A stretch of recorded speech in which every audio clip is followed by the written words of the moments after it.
Welcome to the Slop Farm. Enjoy the video. You start by making sure your Pixel 6a is updated and that you already have a screen lock set. This is required for app locking to work. Once done, go directly to Settings, tap Security, then App Lock. You'll be prompted to authenticate with your current PIN, pattern, or password. Do that now. After authentication, you'll see a list of installed apps. Make a quick decision. Pick the apps you want locked, because this is the first actionable step to protect them. Now you choose and configure each app. Toggle the switches beside the apps you want locked. Those apps are gated behind your screen lock immediately.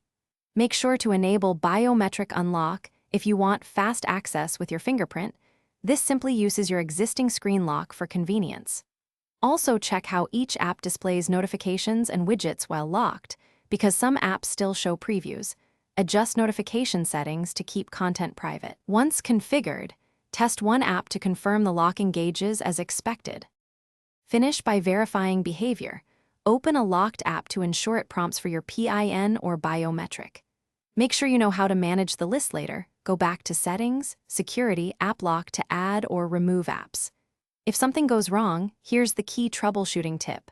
Update your system and the affected app, then restart the phone. If the lock still misbehaves, re-enter your screen lock credentials in Settings to reinitialize App Lock. That reset usually fixes common authentication or sync problems. Thanks for watching. Consider subscribing if we helped you today.